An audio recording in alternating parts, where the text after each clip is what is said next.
moment bu bien la boo xamee ni que aussi ça permet aux gens de se retrouver. J'ai vu même des gens qui se retrouvent à Paris, comme ils se retrouvent dans les réseaux sociaux, tu vois. Ils se retrouvent là pour se voir. Donc c'est un bon moment et yéen ñëpp maa ngi leen ci invité. yéen ñëpp maa ngi bëgg ngeen enjoy ko bu baax a baax ça va être un grand moment j'espère. Tange xam nga ni bon man mi nekk fi Bruxelles xam naa ne Youssou jotam may ko côté interview bëri sax nangu ko waaye lii defe naa yëg la et aussi donc cër bu mu ñu jox la ñu koy remercier lu bëri. Tange ñu remercier aussi tout son staff surtout nag Birane Ndour. Birane Ndour un grand merci donc à Birane et tout le staff et tout l'orchestre également. si wàllu Bougane Gueye d'abord dafa def lu bien Bougane xam nga suma rakk la ma boole ko ñoom Ndiaga ak ñoom ñëpp ñu waxtaan mu participer ci Bougane ne ma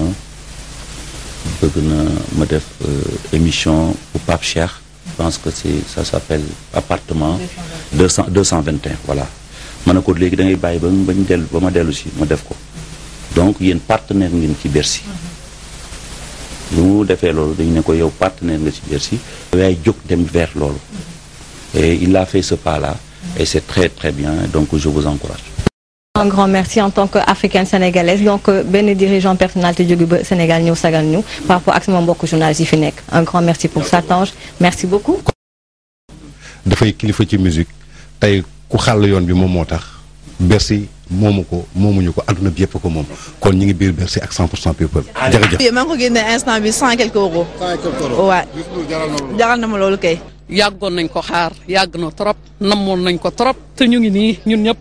ànd ak samay frères yi samay sœurs ñun ñëpp ñu ngi fi. xam naa ne daal du yomb Bercy moom tey moom du yomb. ñu ngi nii di waajal pour dugg Bercy donc c'est un événement où voilà on en profite. Parce que c'est pas donné tout le temps. En plus, ça fait un moment que Youssou Ndour il n'est pas venu à Bercy. Donc c'est la première fois et voilà, j'en profite pour saluer tout le monde, tous ceux qui me reconnaîtront, ma famille et tout le monde. Bah, on est content de le revoir. Il nous a manqué. Retrouvailles avec la émotion bu grandiose, affaire bu nara neex daal, inchallah. Je pense que ne liggéey bi mu def rafet na parce que ñun à travers donc nit ñi ngi daganteel di waxtaanal on sait que destination Sénégal gën na ko jaayee quoi. Donc tey su ñëwaatee ci Bercy musique bi gën a yokkaat destination Sénégal day gën a neex rek quoi. Ce soir ça va être chaud. Bercy bi toj na neex na xale yi defar nañ fi ba mu baax. C'est quand même une manifestation avant tout sénégalaise, africaine et même mondiale parce qu'on voit ici un public cosmopolite. Je pense que Youssou Ndour prouve encore une fois que c'est un grand artiste. Parce qu'il faut être un artiste accompli pour arriver à mobiliser autant de monde. Et je pense aussi que Bercy, c'est un moment de retrouvailles pour montrer que nous avons des valeurs qui nous sont propres et que si nous utilisons toute cette énergie dans le sens positif, je pense que ça va nous permettre de développer davantage notre pays, notre continent, mais aussi, comme disait le poète Léopold Sédar Senghor, de s'ouvrir au monde tout en s'enracinant. Je pense que c'est une sorte de retour aux sources, de retour à ce qu'il est lui-même et une occasion aussi de lancer d'autres messages. En tant que ministre aujourd'hui, je pense qu'il a aussi un message à lancer. On peut être au service de son pays dans le cadre d'un gouvernement, mais tout en restant disponible pour ce qui le concerne vis-à-vis de ses fans, de ses mélomanes. C'est comme cela, moi, que je perçois ce Bercy 2013. Coucou les Mureaux! Coucou les Mureaux! On vous fait de gros bisous et voilà quoi! Et on passe le bonjour à tout le Sénégal, ici à Bercy. Merci beaucoup. waaw ñu ngi fii ci biir Bercy tey maanaam quelques heures avant Youssou Ndour di monter sur scène ñu ñëw fekk fii adduna yëpp di béggee moo tax ma daje fii ay sénégalais salaamaaleykum. maaleykum salaam. waaw tey ñu ngi la fekk fii ci Bercy bi nooy enjoyé Bercy. waaye vraiment man bëggoon naa Bercy bu yàgg après te yàlla moo ko dogal après mu ñëw ci Bercy dama kontaan loolu gis sénégalais yi. après lu ñu nekkee fii dafa neex ñoom ñëpp benn lañu quoi. ñoo xam ne nii dañuy xamante ci biti ñëw fii ñun ñëpp ñu toog daal di waxtaanaat di gën a kontaan daal kontaan bu baax a baax ñun ñëpp xamante nañ am ñoo xam ne nii ci biti nga leen doon xam doo leen gis tout le temps léegi nag ngeen ñëw fii tase voilà quoi ça fait une petite ambiance et voilà ça fait bien. Comment tu t'appelles? Tako. D'accord, tu habites où? À Mantes-la-Jolie. Tu viens d'où, du Sénégal? Je viens de Guédiawaye. Tu viens de Guédiawaye? Ouais. Aujourd'hui, tu es là à Bercy. Hein? Quelles sont tes émotions? Ben, je suis super heureuse parce que c'est la première fois que je viens ici. C'est mon premier Bercy. C'est notre artiste préféré, hein, Youssou N'Dour. Hein. Ça fait des années qu'on y va. Hein. Moi, ça fait pas la première fois. Ça fait au moins... Là, c'est mon 4e Bercy. Donc, c'est toujours aussi bien, quoi. Il n'y a pas de problème. On est super heureux d'accueillir notre artiste international, qui est Youssou N'Dour. Et on est heureux, tout simplement. kontaan rek bu ma wax xaw ma sax lan laa war a wax ndax kontaan. waaw parce que Youssou référence la dañ ko bëgg ci suñu xol ñu koy ñaanal yal na wër xam nga moom duñ ko ñaanal na am mais yal na wër. Ça fait 3 ans qu'il n'est pas venu, donc c'est une excellente idée de faire le grand bal cette année. On l'attendait depuis longtemps. Grande salle mythique boo xamante ni Youssou Ndour fii lay tëggee monde entier ñoo fi daje Dakar Sénégal partout l'Afrique ñëpp a ngi fii tey maanaam muy benn événement bu ñuy enjoy ñu war def plateau spécial bu 100% people fii tey ci Paris la France. kon nag du ma def lu dul nag dugal première vidéo moom mooy def nañu ay coulisses dugal nañ ci rukk-rukkaan yi am na ay interview ñuy def artistes yëpp ñu ngi ci biir kon gars yi li leen Tange ak Xoppam indil fii ci Bercy ñu seetaan ko dem te ñëw. kon nag Tange ñu ngi fii ci coulisses yi fii ci Bercy donc Bercy 2013 ki nag moom mën nañu suñu frère la suñu xarit la ñu di ko assumer moom mooy Pape Diouf Pape ma lay bàyyi nga nuyoo ko mbokku téléspectateurs yi. merci Mati maa ngi sant yàlla di julli ci Yonent bi sallallahu alayhi wa sallam di sant samay waajur di leen ñaanal ñu yàgg fi lool ànd ak wér di sant sama sëriñ sëñ Cheikh Anta Mbacke borom Daaru Salaam di nuyu waa Sénégal yëpp di kontaan ci li ma jàkkaarloog yow ak mon frère Tandian 100% people nag macha allah ñu ngi leen di béggee bu baax. yàgg naa ñëw Bercy gunge sama mag sama idole Youssou et que mu nekk lu ma neex ndax saa yu Bercy jotee. moo may woowal boppam téléphone hormis relation yu ñu seq ne ma Pape sama rak Bercy bés sàngam la moomatuma ko yéen sama rak yi yéen a ko moom ñëw leen jàpp ci bés bi ñëw leen gunge seen mag ñëw leen profité ci occasion bi wone seen bopp wone seen talent kon moom gàcce ngalaama li mu faral di wax tout le temps il a toujours l'habitude de dire que lépp lu ma j'aime partager donc il a toujours partagé et que loolu ci loolu la nekk donc tey gis nga fii kenn xaju fii ñuy sant yàlla bu baax di julli ci yonent bi di ko ñaanal nag Youssou mu yàgg fi loolu ànd ak wér parce que icône la léegi Youssou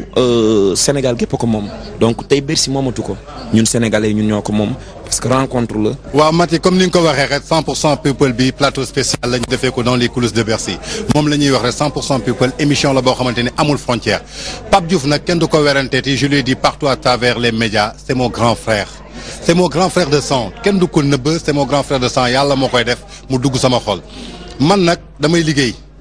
kuy liggéey nag yow yaay dem vers les informations donc damay seet toujours information fu mu nekk ma dem fa bàyyiwuma kenn ñu njëkk foogoon nañu Pape Diouf rek laay nekkal waaye depuis 10 jours maa ngi gis Ndour biir Bruxelles New York bañ fa demee du ma nee sax 2 dates yi ñu amoon parce que ñu amoon datu New York ak datu Washington mais 3 dates la ñu mujj tëgg je crois que su neexul woon ou bien su jaarul woon yoon kenn du tëgg 3 dates mais dimanche sur 18h la ñu programmé beneen date te date boobu moo gën a fees lépp partout à travers les 52 états amul fu nit jógeewul ñii dañu jógee ñëw fekk si leen New York ñu àndaat ak ñoom Washington def fa lu doy waar dellu si waat encore New York defaat fa lu doy waar muy grand bégué boo xamante ni réussite totale la am maanaam macha allah comme on le dit toujours rek ñun dañuy topp ci tànku artiste bi xool naka lay liggéeyee maanaam Pape Diouf li mu wonee moom la ñuy relater mënuñu wonee loo xamante ni Pape Diouf mënuñu relater lu Pape Diouf wonewul souvent nag nit ñi dañuy bëgg ñu naan wax leen lii si Pape Diouf wax leen ñun duñu inventé dañuy topp nit ki xool li mu def ñu wone ko parce que tey su ma waxee peut-être mën nañ ne mais image yi ñoo ñu jiitu Sénégal image yi ñu ngi ko doon gis ci site internet yi gis nañu saal yi nu mu feesee gis nañ ko ci seen vidéo ñoom ñoo njëkk relaté image yi gis nañu nu mu meloon dem na nag mooy grand bégué ni ñu ko waxee woon Dakar la juddoo woon Grand Théâtre ñu def ko Paris delluwaat def ko États-Unis di ñaan yàlla mu doon ay grand bégué yu raw partout à travers le monde comme tey Youssou Ndour nu mu defee Bercy mu ñëw fekk ci ko fii ñu ñëw fekk ko ci Pape. waa Émirats arabes unis nee nañ Pape Diouf lañu soxla loo xam ci loolu. li ñu bëgg si loolu la ñuy nekk donc def nañu grand bégué Sénégal yàlla def si jàmm ñu def grand bégué Zénith yàlla def si jàmm def nañ ko su région bi Gambie Mauritanie Gabon yàlla def si sutura ñu dem def ko États-Unis alhamdulilah donc ñu ngi koy defaat 14 décembre au Grand Théâtre de Dakar. ci musique sénégalaise ki nga xamante ni ba léegi fi mu teg tànkam dafa leer te mu ngi ci kanam macha allah yàlla xeeb dooli moo ñu permettre ñu am possibilité ñëw si plateforme bu mel ni Bercy Omnisport nga xamante ni ñun lu ñuy rêver la. Je pense pas que 50 Cent moo ko doon def woo ma ni Booba donc si on a un autre Youssou Ndour national international qui nous invite et qui nous donne la chance de performer si première partie on ne peut que se réjouir et puis di ko ñaanal jàmm quoi. Youssou Ndour pare na ah et le maestro l'africain le sénégalais boo xoolee salle bi ni mu mel xam ni nit ñi namoon nañ ko te namoon nañ Super Étoile tamit Tange donc loolu moo waral nag ñu taxaw fii. li si des bareetul bi ñu njëkkee dugg Bercy en 1985 di jouer benn morceau par concert pendant 1 mois ci loolu la sama xel di njëkk a dem sànq dama ànd ak Youssou ñu dox dugg ci biir saalu Bercy bi fi may dox biñ fay njëkk a dugg foofu yëpp scène la ay ascenseur di génn ay fas di daw loolu moo doon spectacle 85 ak sunu xarit Jacques Higelin et bii nag Super Étoile dem bay feesal Bercy dafa rëy Bercy bi nag Bercy bi gën a rëy ci Bercy la parce que y a 20 000 places vendues n'est-ce pas donc c'est magnifique mais seul nag le travail paye Tange xam nga nee naa la Bercy benn morceau rek lañ fi daan tëgg muy immigré di def ouverture pour Jacques Higelin ba tey jii ñu fas yéene leen a jox 30 morceaux. Ndour ne raflewul comme invité. kon ku ñëw tey Bercy rek war ngaa sant yàlla bu baax a baax xam ne suñu borom cëral na la ci kaw suuf ndax bëri nañu bëgg a ñëw fii te mënuñoo ñëw tey kon nag Youssou Ndour laay njëkk a ñaanal suñu borom mu yokk ay fanam yàgg a jiite ndax yaakaar naa ne li mu toog li mu absenté ci scène musicale bi yaakaar naa ne doomu aadama yëpp maanaam amoon nañu leen métti kon nag buñ wëlbati ko gisaat ci kaw scène tey yaakaar naa ne gis nga tey sénégalais yi ni mel ak mën naa wax adduna yëpp tey seen kontaante ci bés bi man loolu laa ci jàngatee ci bés bi. am ci mbégte mënumaa wax sax. ñun Bercy suñu Bercy la première Bercy bi lañ ñu taxaw jàpp si ba première Bercy bi taxaw ba tey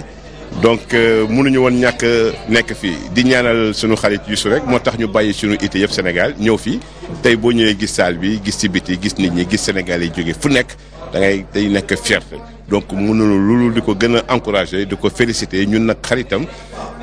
def si sawar danaa ma su may def Bercy sa jàkkaarloo ak yow dama am inspiration donc moo tax lépp lu ma def ma bàyyi ko ñëw pour jàkkaarloo ak man pour am inspiration loolu moo waral sama taxawaay tey fii. magu ñëpp la dafa nekk magu ñëpp bëgg ñëpp te xeebul kenn moo tax bésam dañuy xare dama ñëw waroon def benn morceau ñu ne ma non il faut nga def 2 parce que public baa ngi yuux man waat déedéet Youssou ne ma man il faut ma woy ak yow ci kaw scène bi. maa ngi doon wax Youssou pour mu baalal ma yoon bii nii parce que damay pare pour la première fois anniversaire Nokos Band au Grand Théâtre donc c'est le 8 novembre di pare loo xam ni nag comme lu mel nii rek woo ci nag ñëpp li ko dalee ci mag ñi ba ci jeunes yi ba ci ñi nga xam ne kenn xamu leen war a def spectacle digne de ce nom ma ne nag naa ñëw jàppale sama mag et retourner au Sénégal pour préparer cette grande manifestation. def Bercy ba pare woo ñu ñun te ñun nga xam ne ay ndaw lañ ay xale lañ dañuy daw boole ñu ci invité yi donc dañ koy rafetlu donc yàggoon na nekk rêve yàggoon nañ bëgg di ñëw di participer Bercy boobu xale yi ndaw lañu ba tey yàlla def li muy def donc dañ koy encourager di ko féliciter ndax tey fii liñ fi gis doy na waar macha allah lii beneen affaire la donc te c'est une expérience inoubliable aussi dans la carrière d'un artiste donc c'est toujours important donc ñun daal dañ koy jaajëfal quoi di ko remercier. fu mu nekk nii on est un peu dans le diapason ci biir coulisses et tout ça ñu ngi gis star yi et tout ça donc je pense que ce soir tey Bercy waa Dakar ñoo xewle fii ci biir France. Bercy tey jii comme ni ñu koy waxee à chaque fois dafay am innovation de taille tey jii li nga xam ne moom lañ seetaanagum plus ñuy dem plus dina gën a xam naa jax mais dafa wane aujourd'hui ne Youssou Ndour may na chance pas may chance sax mais permettre na yeneen jeunes talents yi ñu exprimer wu. loolu laa ci gis yàgg naa ñëw Bercy yàgg na ko def sur tous les plans muy ci wàllu way muy ci wàllu fecc muy ci wàllu culture man mi c'est la 3e fois may ñëw Bercy te booba booba sax dama doon liggéey ba tey maa ngi liggéey ci wàllu télévision li ma doon animé ci chaîne télévision moom moo tax mu invité ma indi ma comme pour montrer que li nga xam ne moom lay def rek mooy que la culture dans toute sa globalité entité bu nekk lay andi tey Bercy li ñu fi gis mooy képp kuy xale sa talent fës moo xam ci way yi li nga xam ne moom mooy dox ci Sénégal jël na la indi la fii ngir que ñi nga xam ne ñoo nekk fii découvrir lan mooy culture Sénégal lan mooy culture yi donc Bercy loolu laa gis et puis c'est une rencontre y a tout le monde est là entité yëpp a ngi ci brassage la ñëpp a ngi waxtaan di fa diree et culture dafa am importance moom mooy tax mbir yi di dox mooy tax moo mën a tax suqali Afrique ba mu développé wu. Youssou moom ñëpp ko namoon donc bu wootee ñëppay daw ñëw wut si ko parce que àddina bi yëpp a ko namoon du ma wax Sénégal àddina bi yëpp a ko namoon donc lii lu gëj a am la tuuti Bercy ñun ñëw pour fêter ko rek xam nga Youssou moom sunu mag la te fu mu yëngatoo moom dañ koo namoon waaw man dama ko namoon torop. waaw temps yi nag dañu gis beneen Viviane. Grand Théâtre ñi ne woon Viviane dina ko feesal mënu ko feesal Viviane mënul live nga wone benn succès total réussite totale tey mën nga dellu soit un peu sur la préparation de ton anniversaire muy 27 septembre bi passé Grand Théâtre. waaw man balaa may wax dara damay remercier fans yi remercier staff bi remercier artistes yi ma jàppale di kontaan rek ci Sénégal di kontaan ci àddina bi ndax lii moom wan na ne Viviane ñëpp a ko bëgg puis ñu doon wax moom defe naa ne gis nañu li ñu war a wax di remercier waat rek sama frère bi taxaw Salam Diallo ndax moom li mu fa def moom mu nga fa tege ba léegi mais man damay xaar rek bosam ndax xam naa ne boobu moom mooy joggati incha allah lépp incha allah le 8 novembre donc di kontaan rek ci Sénégal di leen remercier waat di remercier fans yi di leen wax ne anniversaire bi alhamdulilah ça s'est bien passé. Bercy 2013 moom rien à dire RAS rien à dire. Retour Youssou Ndour. c'est un retour en force 100% people moom amul instant bi voilà y a pas de critique donc que des suggestions donc émission boo xamante ne la en plus ça fait découvrir beaucoup de visages donc man loolu moom aussi gën a neex quand même. di kontaan ci pluralité bi nga xam ni moom pluralité médiatique bi Sen TV indi di kontaan ci liggéey bi nga xam ne moom koy liggéey yow sama sista nga dañoo yàgg te da ngaa fekkee li nga xam ni moom moo di liggéey bi ci baawu échelle bi. ba fii ñu toll tey ji di nuyu Tange di kontaan ci li ngay liggéey jàpp te bàyyi woo. Un café avec kañ la saison bi di ñëw. saison bi di ñëw ñu ngi ciy liggéey parce que xam nga affaire bi dafa laaj liggéey bu mag a mag boo xam ni c'est au moins une trentaine de personnes qui travaillent derrière des scénaristes des réalisateurs des bagagistes des ñoo xam ne dañuy xalaat. ñoo xam ne dañuy bind ñoo xam ne ñooy organiser ñëpp maanaam ñu bëri ñooy liggéey ci ginnaaw un café avec xëy na ñun dañoo fës rek mais ñu bëri ñooy nekk ci ginnaaw donc ñu ngi ciy liggéey bi presque pare na mais il faut que mu ñor dëgg pour ñu yàq ko quoi comme ni ñu ko doon xalaatee rek ba mu ñor parce que buñ ko indee bi yoon xam nga laax bu tàng lay nekk te dañ ko bëgg sëlëm waa Sénégal yëpp. maa ngi lay remercier mais juste rek sànq ba ma doon ñëw am sama belle famille ñu ngi naan ma Boubs est-ce que dina fa teew parce que lii liggéeyam la parce que bu defe naa bu sa patron xewlee lii sa liggéey la da nga war a ñëw teew am nga lu la naqari ñëpp am na lu ñu naqari waaye d'abord liggéey fi la sa teraanga nekk te dafa nga am sa pour ñëw pour rek sa patron. en fait il faut nga leeral ko aussi. tu sais Jules Junior dafa bu ñu nekkaan kër ga ba man. ma war a liggéey 3 heures wala 4 heures ma war a dem tournage un café avec. jamono Liberté 5 non fan yi rek non bu mu gëjee kër ga yàggul en fait ma war a dem tournage un café avec daf ma naan demal nga bàyyi ma ak jaara ma bàyyi leen ñoom ñaar ci kër ga ñuy waxtaan ba Jules Junior am envie ñibbi ñoom ñaar ñuy waxtaan man ma dem liggéey donc moom man ma liggéey la bëggoon et puis fu ma toll rek di ma wax bul bàyyi di ma wax bul déglu di ma wax na nga concentré wu ci ce sujet. bul déglu concentre-toi bien sur ton sujet parce que dafa am benn instant café avec am critique yu bëri journaux yi di bind gars yi di wax mu jóg ne ma foo nekk ma ne ko maa ngi gàlle mu jógee këram ñëw ñu añ ba pare mu ne dama doon ñëw pour wax la ne na nga concentré wu ci ce sujet bul déglu na nga concentré wu ci ce sujet parce que dégg naa ni gars yi waxee affaire bi xam nga dañ koy wax pour que nga décourager mais na nga concentré wu ci ce sujet donc il avait envie que je travaille que je bosse donc je continue ci li Jules Junior bëgg maa ngi ci quoi te moom looloo ko doon gënal. tey yow lan moo ciy sa réaction lan moo ciy sa xalaat sa pensée. mais non ku siiw ñu wax ci yow ku siiw moom mënoo fexe ba duñu wax ci yow et puis yow yaa invité wu yow mi siiw yaa invité wu ci biir kër nit ñi yow yaa invité wu ci salon wu nit ñi yow yaa opté pour lii parce que man wala keneen yow li nga doon def mënoon nga toog kenn bañ la xam nga nëbb sa kanam toog di bind des fa nga toog mais tu as opté pour faire de la télévision ou faire de la radio ou devenir une personne célèbre donc forcément par force les gens vont parler de toi par A ou par B dire des choses sur toi positivement ou négativement que tu le veuilles ou non on dira des choses sur toi mais que tu sois quitte avec ta conscience dans ce que tu fais et que tu sois pro dans ce que tu fais, que tu sois organisé dans ce que tu fais. Si tu es pro et que tu es quitte avec ta conscience, mais le chien aboie et la caravane passe. Bon, gars, yëpp ñëwoon nañu ay Fata, ay Salam, ay Pape Diouf, ay Pape Thiopet, donc ay Carlo Di ak Fou Malade, xam nga ay donc ambiance bi neexoon na ay père bu xar ci avion bi tellement que yow da ngay bëgg a rester quoi mais xëy na nag julli bi moo ñëw faaw ñu ñibbi xool njaboot gi et tout ça donc.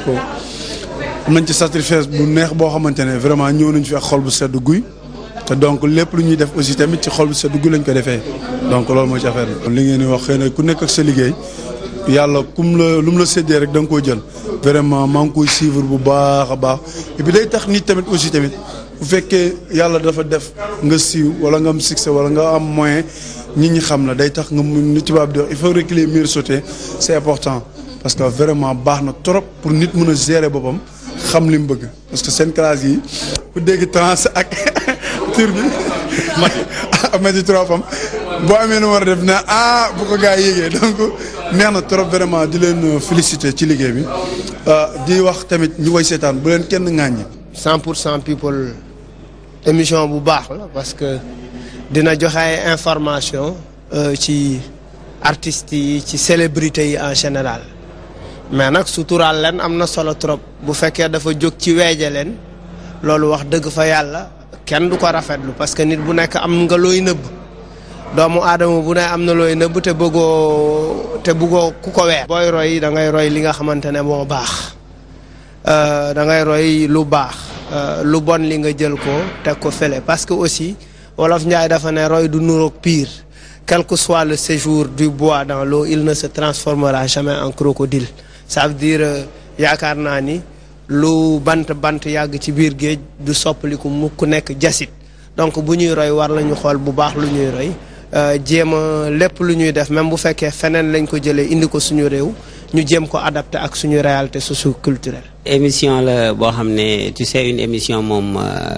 comme ni ñu koy waxee rek c'est un produit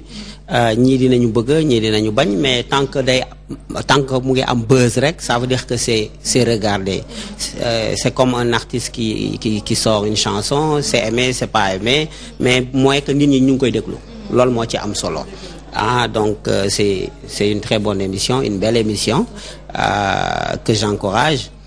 seulement xeer yi parfois day metti tuuti parce que quand ça rentre dans les familles ça peut détruire des foyers et tout ça parce que nous aussi on a nos réalités mais bon bref c'est comme ça loolu mooy c'est comme on dit loolu mooy revers au succès je veux dire loolu mooy revers bi une fois que ça arrive nag coow li day bëri day metti quoi mais bon comme ñoo songoon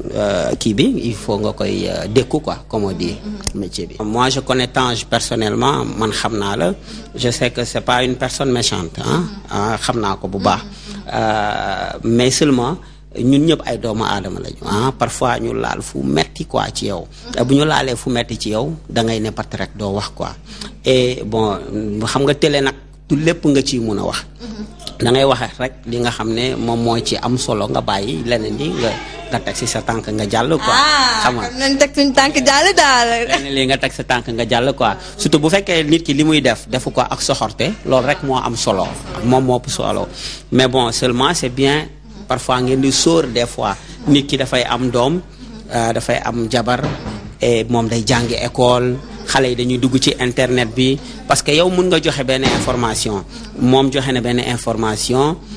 nit ki beneen journal déformé ko d'ailleurs je l'ai dit ñoom ñëpp presse bi yëpp ne lu tax ma wax loolu man leen parce que da ngeen di déformer parfois information kii waxul lii kii lii la wax yéen ngeen ñëw wax leneen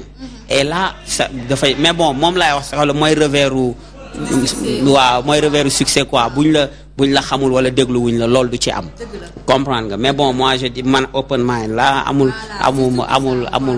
solo tant que sama ay doom wala suma jabar xeex ak yooyu amu ci rek c'est bien quoi. Tu sais Sénégal il faut que nit ñi di bàyyi xel ci dara tu sais boo organiser benn événement gars yi dañuy xam parfois que da ngay liquide moment yooyu kon xam nga dal na fi waale et c'était vrai ñi ngay àndal wala dara sax mun nañ la jaay donc bu ñaanuñu ko yàlla bu ñu gaañee nit dañ naan ay ndeysaan diw alors que on est tous sénégalais xam nga sa morom bu ko dara dalee da nga war a wax lan moo xew wala yow journaliste bi nga uti information man par exemple bi mu xewee man dama dem ba foofu gis fa gendarme yi après gis lépp lu xew et là ma ne parce que ñun ñoo répété ndoo ba 6 heures du matin après loolu xew et pour te dire vrai ticket yi jeex na 2 semaines avant je te jure ah man maa ngi woon ci communication bi je ne m'occupais pas seulement de la musique j'étais derrière ci comeback yooyu mais je te jure que ticket yi jeex na bu fekkee am ngeen ay information jeex na avant parce que les gens parlent du grand théâtre c'est 1800 places 500 places da ko Sorano ëppee et là on parle de 10 000 16 000 places 20 000 places xam nga ñun ñoo mën a kiiwal affaire mais c'est pas compliqué tu as une bonne communication et puis tu vas faire le plan. mais comme nu mu waxee rek liggéey la rek benn affaire boobu dañ ko opté du culture du Sénégal mais comme suñu artistes yi ñoom suñu amul woon tey 100% people doom parce que suñu bañee ba ne 100% people on dit que c'est voir dans la vie de nos stars et de nos célébrités maanaam ñu siiw ñi man tey exposé naa sama bopp ci télé bi lu nekk lay dégg lu nekk lañ may waxal. et j'assume c'est une information de VIP News. Voilà, effectivement, c'était une information de VIP News, ñu relaté ko ci 100% people. Mais néanmoins, c'est mon grand frère, on se sympathise. Sama waay la, fii laa ko fekk sànq ma ne ko grand kaay ñu taxaw photo wu. Aimablement mu ñëw taxaw ñu photo wu, on se discute, dañuy nuyante di waxante lépp. Y a pas de problème entre ñun ak ñoom. Donc toujours mooy li mu wax rek open mind la, mais parfois peut-être dañuy laal loo xamante ni peut-être famille bi ñoom comprendre ñu, ñoom lay gaañ. dama kontaan ci 100% people parce que lu bari lu làq woon yéen a ngi koy génne. ba tax na gars yu bari ñu ngi ragal a def yu bari ku daan def fukk léegi da ngay boo gisee 100% benn ngay def wala nga làq ko bañ a def. kon nag gars yi gannaaw bi ngeen gisee nag quelques extraits ci coulisses yi Tange maa ngi ak it sama xarit suñu xarit laa war a wax kii moom mooy Sidaat DJ Sidaat Dakar ne dort pas waaye balaa Dakar ne dort pas mi ngi doon toj RFM laataa loolu mi ngi doon toj Walfadjri kon nag dama def lu nuyu la nga daal di nuyu mbokku téléspectateurs yi waa Sen TV ak waa 100% people. Merci beaucoup Mathie maa ngi nuyu téléspectateurs yu Sen TV ñëpp di nuyu aussi les téléspectateurs de 100% people en tout cas c'est une émission que j'adore beaucoup et puis tamit bu may suivre bu baax a baax donc dama naan les trios te bu ngeen feeñee lu am solo ngeen di def ci biir Sénégal donc je crois que émission la bu nu jar a encouragé bu nu jar a jàpp ndaxte tungu ne du teew ni naataal ndax li ngeen di wax mooy yi nekk ci suuf xam nga ne kaña day bëri pax waaye 100% people paxu kese la. non boo waxee wax ju rafet ji Tange du ma bett ci moom donc nit ku yaatu la il aime partager amul benn esprit négatif lu ñu def xanaa rek di ko laaj aussi Bercy bi moom i dafa ñëw apporter aussi sa pierre sur édifice bi kon nag gis nga Bercy 3 ans après gis nga Youssou Ndour c'est énorme. c'est énorme Mathie lii rek ça veut tout dire Youssou Ndour c'est un Sénégalais fu mu juddoo Sénégal fu mu yaroo Sénégal fu mu màggee Sénégal loolu rek fierté la tey boo xoolee Bercy y a plus de 20 000 places boo ko xoolee c'est tellement rempli Mathie ba nit ñi sax doon nekk ci biti au fait donc yow gis nga ce qui se passe Mathie yow xam nga en Europe c'est comment ça se passe aussi xam ñu bëri ni ngi kaas parce que duggunu te aussi yombul nga jënd sa ticket ci dëkk bu sore nga ñëw duggoo loolu neexul Youssou Ndour dama naan sagalati na Sénégal Youssou Ndour yóbbooti na Sénégal fu rëy ndaxte tey dama naan monde bi noo daje te monde bi li muy daje yëpp boo xoolee doomu Sénégal rek moo ci ne comme pour vous dire que le Sénégal c'est le pays de la teranga. maa ngi koy may sama yaay maa ngi koy may sama tante Awa Ba maa ngi koy may seen waa kër yëpp quoi su ma limee damay jum quoi bàyyiwuma kenn. c'est la fierté du Sénégal on est content d'après lui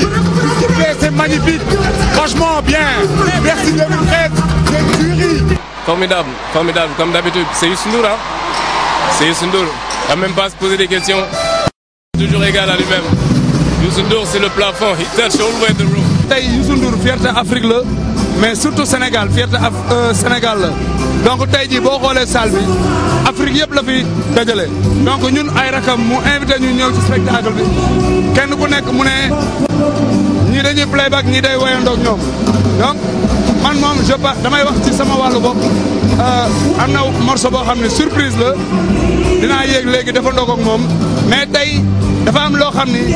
Tandian il faut ñu nangu ko Youssou yàlla daf ko may li mu ko may ba pare mu nangu ko bokk ak nit ñi uuf ñëpp ay rakam la dajale ñu ñëpp uuf ñu ku mu xam ne am na talent bu nekk ci yow te mu war ko mën exploiter nga jëriñ say mbokk mu woo la may la loxo nga dem ndax dëgg la ñun ñëpp am nañ talent mais pour nga woy devant 17000 spectateurs yombul donc kon Youssou bu la may opportunité boobu doo def lu dul sant ko. xam nga gëjoon nañ fi liy wane ne Youssou Ndour fi mu bàyyi woon affaire yi dafa gën a yokku sax parce que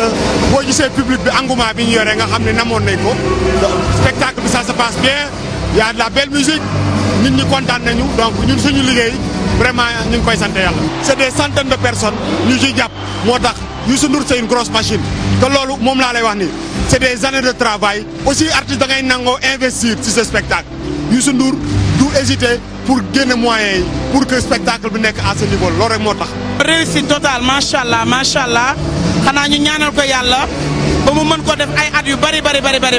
mais lii moom rien à dire lu dul réussir trop ñëpp a kontaan tey ku fi ñëw rek da ngaa kontaan vraiment teg na ko ci yoon affaire bi neex na ñëpp kontaan nañu ñun moom vraiment danoo bëgg. xam nga tey la sama premier Bercy kon dama def lu dul kontaan dama naan su fi yemoon sax neex na ndax kontaan naa xoolal nit ñi nu ñu bëree li ëpp na daal àdduna la.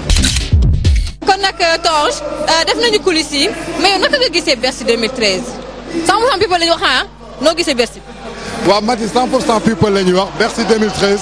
pour man tey dama fi gis benn affaire bu spécial d'abord fierté Sénégal laa fi gis su ma nee fierté Sénégal parce que doomu Sénégal moo exporté tey Sénégal jaay ko mu Youssou Ndour tey mu ñëw ak beneen façon mu doon benn artiste boo xam ne il est multidimensionnel 3 ans d'absence nekkul ci kaw scène bi 18 mois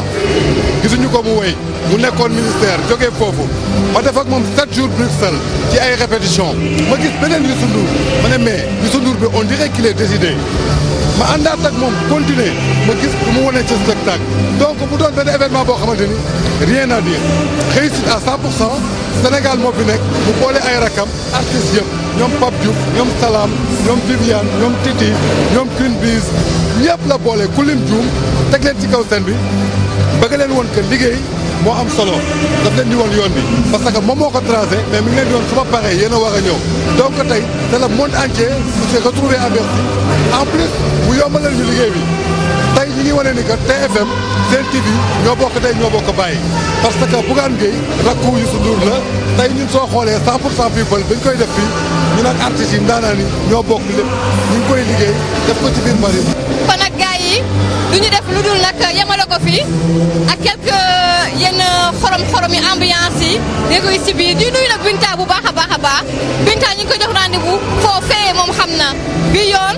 ñëwul waaye c'est indépendant de sa volonté mais Sénégal xam leen ne Binta Tange Mati dinañu def beneen 100% people ci yeneen dëkk trio bi dara du ko teree manqué tey dara du manqué incha allah kon nag Binta ñu ko wax coucou gars yi ñu ngi leen di remercier ba beneen Tange. waaw man du ma def dara lu dul remercier Youssou Ndour dama koy remercier waat di ko gërëm di ko sant daf ma woo ba ma ñëw mu jox ma ay conseils mu ne ma Tange sa papa laa dama la jël comme partenaire liggéey partenaire nee na ma bul faale bul toppatoo li ngay def gëm ko incha allah ndam nga ciy gis donc dama koy remercier di remercier Birane di remercier staffam di remercier waa TFM yëpp sama mag Boubacar Diallo ñoom Kebs Thiam ñoom ñëpp ñoom Bijou Ndiaye ñoom Charles Faye di leen remercier ci disponibilité bi ñu jox di leen naan nag 100% people plateau spécial fii ci Paris la France biir Bercy donc à la prochaine ci beneen plateau 100% people. man donc maa ngi remercier kon nag Youssou Ndour lu bari xam nga wax naa ko ci plateau TFM ak Ndeye Ndack nee naa ko dama découvrir Youssou Ndour ba ma fekkee Bruxelles ndax man mosuma ñëw Bercy te moom xam na lool te am na lu taxoon tey bu ma ñëwee Bercy sama xol dafa sedd daf ma sagal foofu ca Bruxelles te moom Youssou xam na daf ko def de manière naturelle am na geste bu mu def te yow xam nga mu neex ma lool aussi may remercier Birane di remercier staff bi yëpp nag staff bi yëpp ma leen di remercier aussi waa TFM suñu doomu ndey lañu kon nag gars yi ñu ne leen ba beneen di remercier aussi DJ Kiss mi ngi nekk Normandie Le Havre kon nag gars yi ba beneen. 100% people moo ko yor 100% people Mati Tange Binta sama xarit boobu Forever Sen TV ca kaw ca kanam 100% people yéen kalewu leen kàkk yéen.